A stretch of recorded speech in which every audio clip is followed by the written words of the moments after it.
ಧರ್ಮೇಂದ್ರ ಪ್ರಧಾನ್ ಅವರು ರಾಜೀನಾಮೆ ಒತ್ತಡ ಮತ್ತು ಬಲವಂತದ ರಾಜೀನಾಮೆ ಅಂತ ಪ್ರಿಯಾಂಕ್ ಖರ್ಗೆ ಅವರು ಹೇಳಿದ್ದಾರೆ. ಪ್ರಿಯಾಂಕ ಖರ್ಗೆ ಅವರು ಏನಾರ ಹೇಳ್ಕೊಳ್ಳಿ, ನಾನು ನೆನ್ನೆನೂ ಕೂಡ ಮಾತನಾಡ್ತಾ ಇದ್ದೆ.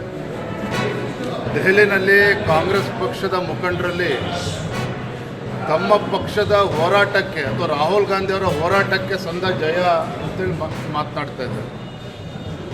ಮತ್ತೊಂದು ಕಡೆ ಬೇರೆ ಬೇರೆ ಸಂಘಟನೆಗಳು ತಮ್ಮ ಗೆಲುವು ಅಂತೇಳಿ ಬಿಂಬಿಸ್ತಕ್ಕಂಥ ಪ್ರಯತ್ನ ಮಾಡ್ತಾ ಇದ್ದಾರೆ.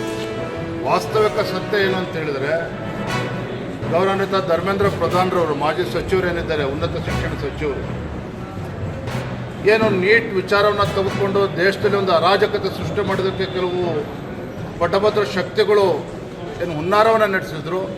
ಅದಕ್ಕೆ ಇತಿಶ್ರೀ ಹಾಡಬೇಕು, ಅದಕ್ಕೆ ಅವಕಾಶನ ಕೊಡಬಾರ್ದು, ಮತ್ತು ಪಾರದರ್ಶಕವಾಗಿ ತನಿಖೆ ಆಗಬೇಕು. ಏನು ಪ್ರಧಾನಮಂತ್ರಿಗಳ ಇಚ್ಛೆ ಇದೆ, ತನಿಖೆ ಆಗಬೇಕು. ಎಲ್ಲ ವಿಚಾರವನ್ನು ಕಣ್ಮುಂದೆ ಇಟ್ಕೊಂಡು ಧರ್ಮೇಂದ್ರ ಪ್ರಧಾನ್ ಅವರು ರಾಜೀನಾಮೆ ಕೊಟ್ಟಿದ್ದಾರೆ. ಇದ್ರ ಜೊತೆಯಲ್ಲಿ ಉನ್ನತ ಶಿಕ್ಷಣ ಅಂತಕ್ಕಂಥ ಒಂದು ಮಹತ್ವವಾಗಿರ್ತಕ್ಕಂಥ ಒಂದು ಇಲಾಖೆ ಪೋರ್ಟ್ಫೋಲಿಯೋ ನಮ್ಮ ರಾಜ್ಯದವರೇ ಆಗಿರುವಂತಹ ಪ್ರಹ್ಲಾದ್ ಜೋಶಿಜಿಯವರಿಗೆ ಸಿಕ್ಕಿರುವಂಥದ್ದು. ಯಾಕೆಂದರೆ ಅದು ಒಳ್ಳೆಯ ಅವಕಾಶ. ಅದು ಪ್ರಹ್ಲಾದ್ ಜೋಶಿಜಿಯವರು ಅಂತ ಹೇಳಿದರೆ ಅಪಾರವಾಗಿರ್ತಕ್ಕಂಥ ಅನುಭವ ಇರುವಂಥ ಒಬ್ಬ ರಾಜಕಾರಣಿ. ಹಿಂದೆ ಪಾರ್ಲಿಮೆಂಟ್ ಅಫೇರ್ಸನ್ನು ಕೂಡ ನಿಭಾಯಿಸಿದ್ರು, ಬೇರೆ ಬೇರೆ ಇಲಾಖೆಗಳನ್ನು ನಿಭಾಯಿಸಿರ್ತಕ್ಕಂಥ ಒಂದು ಅನುಭವ ಕೂಡ ಇವತ್ತು ಮಾನ್ಯ ಪ್ರಹ್ಲಾದ್ ಜೋಶಿಜಿ ಅವ್ರಿಗೆ ಇರುವಂಥದ್ದು. ನನಗೆ ಸಂಪೂರ್ಣ ವಿಶ್ವಾಸ ಇದೆ, ಇಂಥ ಮಹತ್ವವಾಗಿರ್ತಕ್ಕಂಥ ಇಲಾಖೆ ಏನು ಇಡೀ ದೇಶದಲ್ಲಿ ಉನ್ನತ ಶಿಕ್ಷಣ ಇಲಾಖೆ ಬಗ್ಗೆ ಚರ್ಚೆ ಆಗ್ತಾಯಿದೆ, ಇದನ್ನು ಇನ್ನೂ ಸುಗಮವಾಗಿ ಸರಿದಾರಿಯಲ್ಲಿ ತೆಗೆದುಕೊಂಡು ಹೋಗ್ತಕ್ಕಂಥ ಕೆಲಸವನ್ನು, ಸುಧಾರಣೆಗಳನ್ನು ಮಾಡುವಂಥ ಕೆಲಸವನ್ನು ಗೌರವಾನ್ವಿತ ಪ್ರಹ್ಲಾದ್ ಜೋಶಿಜಿ ಅವರ ನೇತೃತ್ವದಲ್ಲಿ ಆಗ್ತದೆ ಅನ್ನೋ ಸಂಪೂರ್ಣ ವಿಶ್ವಾಸ ನಮಗೂ ಇದೆ. ಅದರ ಲಾಭ ದೇಶಕ್ಕೂ ಆಗ್ತದೆ, ಕರ್ನಾಟಕ ರಾಜ್ಯಕ್ಕೂ ಕೂಡ ಆಗ್ತದೆ. ಅಕ್ರಮಗಳಿಗೆ ಕಾಂಗ್ರೆಸ್ ಸರ್ಕಾರಕ್ಕೆ ಒಂದು ಅವಿನಾಭಾವ ಸಂಬಂಧ ಹಿಂದಿನಿಂದಲೂ ಕೂಡ ಇದೆ. ಈ ರೀತಿ ಲೂಟಿಕೋರರನ್ನು ರಕ್ಷಣೆ ಮಾಡುವಂಥ ಕೆಲಸ ಕಾಂಗ್ರೆಸ್ ಸರ್ಕಾರ ಹಿಂದಿನಿಂದಲೂ ಕೂಡ ಮಾಡ್ಕೊಂಡು ಬಂದಿರುವಂಥದ್ದು. ಗ್ಯಾರಂಟಿ ಅಂತ ಹೇಳ್ಕೊಂಡು ರಾಜ್ಯದಲ್ಲಿ ಇವತ್ತು ಅಭಿವೃದ್ಧಿ ಶೂನ್ಯ. ಇವತ್ತು ಯಾವುದೇ ಅಭಿವೃದ್ಧಿ ಕೆಲಸ ಕಾರ್ಯಗಳು ಆಗ್ತಾ ಇಲ್ಲ. ಗೃಹಲಕ್ಷ್ಮಿನಲ್ಲಿ ಸುಧಾರಣೆ ಮಾಡ್ತೇವೆ ಅಂತೇಳಿ ಅಲ್ಲೂ ಕೂಡ ಹಾಳ್ಗಿಡುವಂಥ ಕೆಲಸವನ್ನು ಕೂಡ ಆಗಿದೆ. ಇವೆಲ್ಲವೂ ಕೂಡ 12ನೇ ತಾರೀಕು ಮತ್ತು 13ನೇ ತಾರೀಕಿಂದ ಏನು ಅಧಿವೇಶನ ಪ್ರಾರಂಭ ಆಗ್ತದೆ, ಚರ್ಚೆ ಆಗಬೇಕಾಗ್ತದೆ. ಸರಿಯಾದ ಚರ್ಚೆ ಆಗಿ ಅದಕ್ಕೆ ನ್ಯಾಯ ಕೊಡುವಂಥ ಕೆಲಸ ಕೂಡ ವಿಪಕ್ಷವಾಗಿ ನಾವು ಮಾಡ್ತೇವೆ. ಅನ್ನಭಾಗ್ಯದ ಕೂಡ ಚರ್ಚೆ ಆಗ್ತದೆ, ಗೃಹಲಕ್ಷ್ಮಿ ಬಗ್ಗೆನೂ ಕೂಡ ಚರ್ಚೆ ಆಗ್ತದೆ, ಬರದ ಬಗ್ಗೆನೂ ಕೂಡ ಚರ್ಚೆ ಆಗ್ತದೆ. ಏನು ರಿಯಲ್ ಎಸ್ಟೇಟ್ ದಂಧೆ ಮಾಡೋದಕ್ಕೆ ಏರ್ಪೋರ್ಟನ್ನು ಕನಕಪುರಕ್ಕೆ ತೆಗೆದುಕೊಂಡು ಹೊರಟಿದ್ದಾರೆ, ಇದ್ರ ಬಗ್ಗೆನೂ ಕೂಡ ಚರ್ಚೆ ಆಗಬೇಕಾಗಿದೆ. ಎಲ್ಲವೂ ಕೂಡ ಚರ್ಚೆ ಮಾಡ್ತೇವೆ.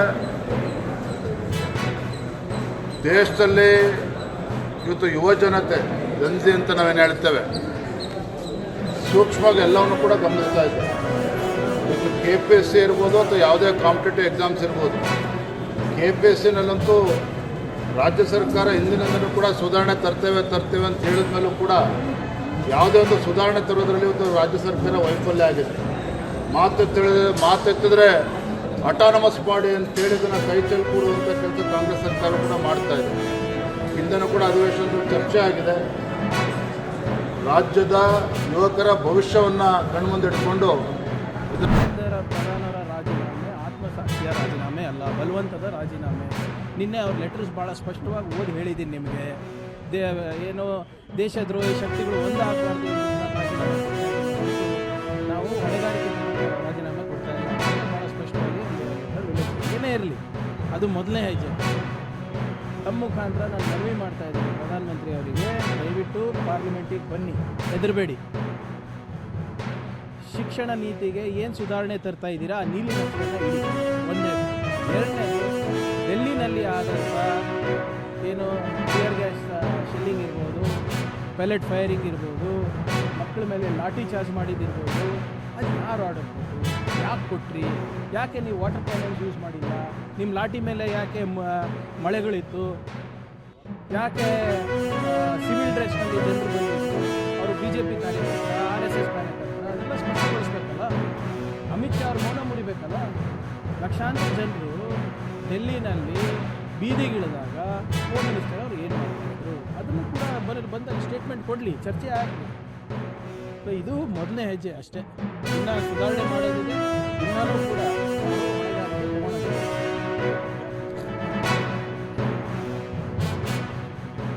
ಎಲ್ಲಿದ್ದಾರೆ ಅದೇ ಹೇಳ್ತಾ ಇರೋದಲ್ಲ, ಎಲ್ಲಿ ಅವ್ರ ಪತ್ರದಲ್ಲಿ ಎಲ್ಲಿ ಬರೆದಿದ್ದಾರೆ? ವಿದ್ಯಾರ್ಥಿಗಳಿಗೆ ರಾಜೀನಾಮೆ ಕೊಡ್ತಾ ಇದ್ದೀನಿ, ಅವ್ರ ಭವಿಷ್ಯ ಸುಧಾರಣೆ ಕೊಡ್ತಾ ಇದ್ದೀನಿ, ಹೊಣೆಗಾರಿಕೆ ತಗೊಂಡು ನಾನು ಕೊಡ್ತಾ ಇದ್ದೀನಿ ಅಂತ ಎಲ್ಲಿ ಬರೆದಿದ್ದಾರೆ? ನೀವು ಹೇಳಿದಂಗೆ ದೇಶದ್ರೋಹಿಗಳೆಲ್ಲ ಒಂದಾಗ್ತಾ ಇದ್ದಾರೆ, ಅದಕ್ಕೆ ನಾನು ರಾಜೀನಾಮೆ ಏನಾದರೆ ಭಾಳ ದೊಡ್ಡ ಉಪಕಾರ ಮಾಡಿದೆ. ನಾಚಿಕೆ ಇರಲಾರ್ದೆ 10 ವರ್ಷದಲ್ಲಿ 152 ಪೇಪರ್ ಲೀಕ್ ಮಾಡಿ ಕೋಟ್ಯಾಂತರ ಮಕ್ಕಳ ಜೀವನವನ್ನು ಹಾಳು ಮಾಡಿದ್ರು ಇನ್ನೂ ಕೂಡ ಆ ಅಹಂಕಾರದ ಮಾತಾಡ್ತಾ ಇದ್ದಾರಲ್ಲ, ಅದು ಸರಿಯಲ್ಲ. ಮೊನ್ನೆ ತಾನೇ ಪಾಪ ಈ ಮಕ್ಕಳು ಎಲ್ಲರೂ ಸೇರಿ ಇವರ ಅಹಂಕಾರವನ್ನು ಒಂದು ಇದೇ ಅಹಂಕಾರವನ್ನು ಇಟ್ಕೊಂಡು ಹೋಗ್ತಾ ಇದ್ದಾರೆ. ಅವ್ರಿಗೆ ಉಳಿದಾದ ಐ ಆಮ್ 100% ನೋಡಿ ಇವರೇ, ನಿಮ್ಗೆ ಗೊತ್ತಿದೆ ನಾನು ವಿರೋಧ ಪಕ್ಷದಲ್ಲಿ ಇದ್ದಾಗ ನನ್ನ ಸ್ಟ್ಯಾಂಡ್ ನಿಲುವು ಏನಿತ್ತು ಅದು ಈಗಲೂ ನನ್ನ ಅದೇ ನಿಲುವು ಇದೆ, ಈಗಲೂ ಕೂಡ ಅದೇ ನಿಲುವಿದೆ. ಯಾರ ಮಕ್ಕಳ ಭವಿಷ್ಯದಲ್ಲಿ ಹೋರಾಟ ಆಡೋಂಗಿಲ್ಲ. ಹೇಳಿದ್ದೀನಲ್ಲ, ಎಲ್ಲರೂ ಸೇರಿ ವಿಪಕ್ಷದವ್ರು ಇರ್ಬೋದು, ಆಡಳಿತ ಪಕ್ಷದವ್ರು ಇರ್ಬೋದು, ಸೇರಿ ಒಂದು ರೆಸಲ್ಯೂಷನ್ ಮಾಡೋಣ, ಹೊಸ ಕಾನೂನು ತರೋಣ, ಕೇಂದ್ರದಲ್ಲಿರ್ಬೋದು, ರಾಜ್ಯದಲ್ಲಿರ್ಬೋದು, ಅಂದ್ಬಿಟ್ಟು ಒಂದು ಪಾರದರ್ಶಕವಾದಂಥ ರಿಕ್ರೂಟ್ಮೆಂಟ್ ಪ್ರೊಸೆಸನ್ನು ನಾವು ಮಾಡೋಣ. ಯಾರು ಬೇಡ ಅಂದಿದ್ದಾರೆ? KPSC ಇಷ್ಟೆಲ್ಲ ಮಾತಾಡ್ತಾ ಇದ್ದಾರಲ್ಲ ಬಿ ಜೆ ಪಿಯವರು, ಯಾರು ನಾಮಿನಿ? KPSC ಚೇರ್ಮನ್ ಯಾರು? ಕಾಂಗ್ರೆಸ್ ಪಾರ್ಟಿ, ನಮ್ಮ ಸರ್ಕಾರದ. ಆಮೇಲೆ KPSC ಚೇರ್ಮನಿಗೆ ಹೈಕೋರ್ಟ್ನಲ್ಲಿ ಡಿಪೆಂಡ್ ಮಾಡ್ತಾ ಇರೋದು ಯಾರು? ವಕೀಲರು ಯಾರು? BJP ಅವರ ಒಬ್ಬ ಆಫೀಸ್ ಬೇರೆ, ಅವ್ರ ಕಾರ್ಯಕರ್ತರು. ಅಂದರೆ ಇವೆಲ್ಲರೂ ಒಂದೇ ಅಲ್ಲ. ನಾಮಿನೇಷನ್ ಚೇರ್ಮನ್ನು BJP ಅವರೇ. ಅಲ್ಲಿ ಯಾರು ಡಿಪೆಂಡ್ ಮಾಡ್ತಾ ಇರೋದು ಹೈಕೋರ್ಟ್ನಲ್ಲಿ KPSC ಚೇರ್ಮನಿಗಿರ್ಬೋದು ಅಥವಾ ಕುಟುಂಬದವರಿಗಿರ್ಬೋದು, ಅವರು ಕೂಡ BJಪಿಯವರ ಲೀಗಲ್ಸ್ ಇದ್ದಾರೆ. ಆದರೆ ಇದು ಸುಮ್ಮನೆ ಇದು ಮುಸ್ಲೆ ಕಂಡೀರು ಅಷ್ಟೇ ಇವರು. ನಾನು ವಿಜೇಂದ್ರ ಅವರಿಗೆ ಆಹ್ವಾನ ಮಾಡಿದ್ದೀನಿ, ನೋಡಿಲ್ವ ನೀವು? ನಾನು ಎಷ್ಟು ಅಸಮರ್ಥ ಇದ್ದೀನಿ ಅಂದ್ಬಿಟ್ಟು ತೋರಿಸ್ಲಿಕ್ಕೆ ವಿಜೇಂದ್ರ ಅವರಿಗೆ ಇವರೆಲ್ಲ ಸೇರ್ತಾ ಇದ್ದಾರೆ. 80,000 ಜನ ಸೇರ್ತಾ ಇದ್ದಾರೆ. ಅಲ್ಲಿ ಧರ್ಮೇಂದ್ರ ಪ್ರಧಾನ್ ಅವ್ರಿಗೆ ಈ ರಾಜೀನಾಮೆಯನ್ನು ಆಚರಿಸಲಿಕ್ಕೆ ಒಬ್ಬರು ಕೇಳಿ ವಿಜೇಂದ್ರ ಅವರಿಗೆ, ನಾನು ಲಾಯಕ್ಕು ನಾಲಾಯಕ್ಕು ಅದೆಲ್ಲ ಸೆಕೆಂಡ್ರಿ. ಫಸ್ಟ್ ನೋಡೋಕೆ ಹೇಳಿ, ರಾಜೀನಾಮೆ ನಾನು ಕೊಟ್ಟಿಲ್ಲ, ಪ್ರಧಾನ್ ಕೊಟ್ಟಿದ್ದಾರೆ. ಲಾಯಕ್ಕು ಯಾರು ಅದರಲ್ಲೇ ಗೊತ್ತಾಗ್ತದೆ. I urge Mr. Vijendra to go see the efficiency of Karnataka Police in Freedom Park. I challenge him. ಹೋಗಿ ನೋಡ್ಕೊಂಡು ಬರಲಿ, ಒಬ್ಬರೇ ಹೋಗಲಿ, ಅವ್ರಿಗೇನೂ ಆಗಲ್ಲ. ಅಲ್ಲಿ ಜನ ಏನಾದರೂ ಅವ್ರ